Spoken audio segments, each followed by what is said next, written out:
स्वागत है आपका हमारे चैनल पर। आज हम एक बेहद महत्वपूर्ण और रोचक विषय पर चर्चा करने जा रहे हैं, कृष्ण की विदाई, विश्व रूप का दर्शन। जैसे कि आप जानते हैं, महाभारत का युद्ध दुनिया का सबसे बड़ा और सबसे भयानक युद्ध था और इसके बाद के घटनाक्रम भी बहुत ही गहरे और अद्भुत रहे हैं। इस युद्ध के बाद भगवान श्री कृष्ण ने जो कार्य किए और जो घटनाएं घटी, वे सभी मानवता और धर्म के लिए बहुत ही महत्वपूर्ण है। आज हम इस वीडियो में कृष्ण की विदाई और उनके द्वारा अर्जुन को दिए गए विश्व रूप दर्शन के बारे में विस्तार से जानेंगे। साथ ही हम जानेंगे कि युद्ध के बाद कैसे श्री कृष्ण ने धर्म की स्थापना की और कैसे उन्होंने अर्जुन को अपने दिव्य रूप का दर्शन कराया। इस वीडियो के माध्यम से हम आपको महाभारत के इस अध्याय को समझाने की कोशिश करेंगे और आपको यह भी बताएंगे कि युद्ध के बाद क्या हुआ और कृष्ण ने आखिर क्यों अपना कार्य पूरा करने के बाद अपनी विदाई ली। तो बिना किसी देरी के चलिए शुरू करते हैं। कुरुक्षेत्र का युद्ध समाप्त हो चुका था। यह युद्ध जिसमें कुल 18 दिन चले थे, लेकिन इसके बाद का समय भी उतना ही कठिन और महत्वपूर्ण था।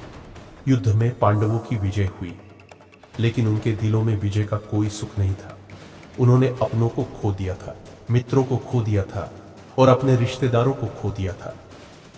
यह सब देखकर उनकी आत्मा में शांति नहीं आ पा रही थी। अब युद्ध के बाद के समय में एक और महत्वपूर्ण घटना घटने वाली थी और वह थी श्री कृष्ण की विदाई। महाभारत के युद्ध के बाद श्री कृष्ण ने पांडवों को अपना मार्गदर्शन दिया। जब पांडवों ने श्री कृष्ण से पूछा कि अब उनके लिए क्या करना चाहिए, तो कृष्ण ने उन्हें धर्म के मार्ग पर चलने की सलाह दी।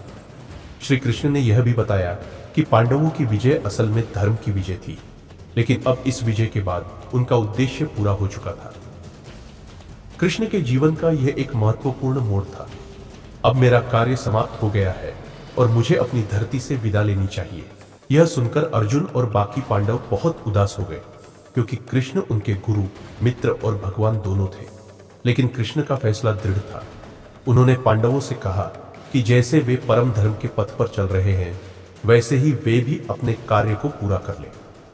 श्री कृष्ण ने अर्जुन को युद्ध के समय, जब वह निराश हो रहे थे, विश्व रूप दर्शन दिया था। लेकिन युद्ध के बाद जब पांडवों ने कृष्ण से उनकी विदाई की बात की, तो कृष्ण ने फिर से अर्जुन को अपना दिव्य रूप दिखाने का निर्णय लिया। यह दृश्य महाभारत के सबसे अद्भुत और मंत्रमुग्ध कर देने वाले दृश्यों में से एक था। श्री कृष्ण ने अर्जुन को अपना अद्वितीय रूप दिखाया। अर्जुन ने देखा कि कृष्ण का शरीर अनगिनत रूपों में परिवर्तित हो गया था। उनके शरीर में असंख्य ब्राह्मण, सिद्ध और ऋषि सभी मौजूद थे। उनके रूप में आकाश, पृथ्वी और सागर का भी दर्शन हुआ।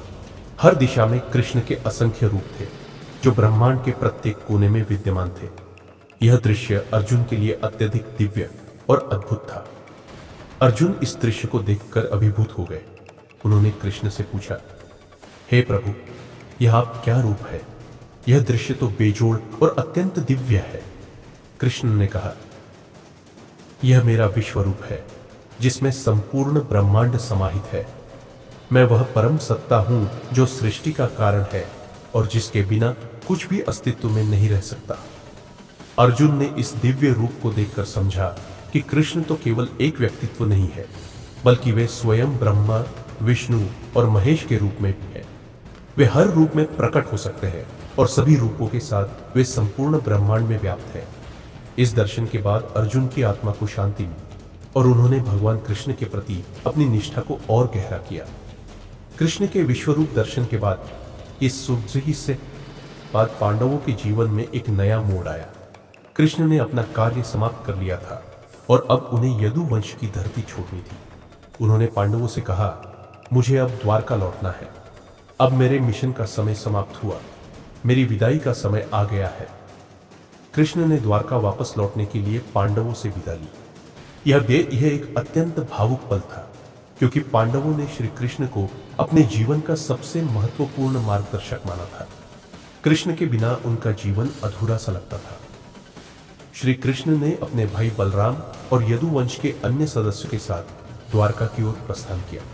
द्वारका जाने के दौरान उनका मन में भी एक दुख था, क्योंकि उन्होंने देखा था कि युद्ध के बाद का समय अब उन्हें अपनी शक्ति का सही उपयोग करने का अवसर दे रहा था। कृष्ण ने पांडवों को यह भी बताया कि अब समय आ गया है जब वे राजपाट छोड़कर वनवास की ओर जाएंगे, और साथ ही उन्होंने उन्हें भविष्य में आने वाली घटनाओं के बारे में भी बताया। कृष्ण ने पांडवों को यह समझाया कि वह उनसे हमेशा साथ रहेंगे, चाहे वे जहां भी जाएं, क्योंकि उनकी उपस्थिति सिर्फ शारीरिक रूप में नहीं बल्कि आंतरिक रूप में भी हमेशा उनके साथ रहेगी। श्री कृष्ण की विदाई के बाद द्वारका में यदुवंश की कहानी समाप्त होने लगी। एक दिन द्वारका में एक विचित्र घटना घटी। यदुवंश के लोग आपस में झगड़ने लगे और यह झगड़ा धीरे धीरे बढ़ते बढ़ते द्वारका के विनाश का कारण बन गया। यदुवंश के लोग आपस में युद्ध करने लगे और द्वारका शहर का नाश हो गया। कृष्ण के जीवन का अंत भी इसी के साथ हुआ। कृष्ण ने खुद ही अपने शरीर को छोड़ने का निर्णय लिया और उन्होंने अपनी परम सत्ता में विलीन हो गए। श्री कृष्ण का शरीर भले ही इस पृथ्वी से चला गया, लेकिन उनका आंतरिक रूप और उनके संदेश हमेशा हमारे साथ है। महाभारत युद्ध और उसके बाद के घटनाक्रम, श्री कृष्ण की दिव्य उपस्थिति और उनका विश्वरूप दर्शन हमारे जीवन में एक महत्वपूर्ण संदेश छोड़ते हैं। कृष्ण का संदेश है कि जब तक धर्म की स्थापना के लिए संघर्ष की आवश्यकता हो, तब तक हमें उसका पालन करना चाहिए, लेकिन जब वह कार्य पूरा हो जाए तो हमें अपने जीवन को शांति और समर्पण के साथ आगे बढ़ाना चाहिए। श्री कृष्ण की विदाई के बाद पांडवों का जीवन भी बदल गया।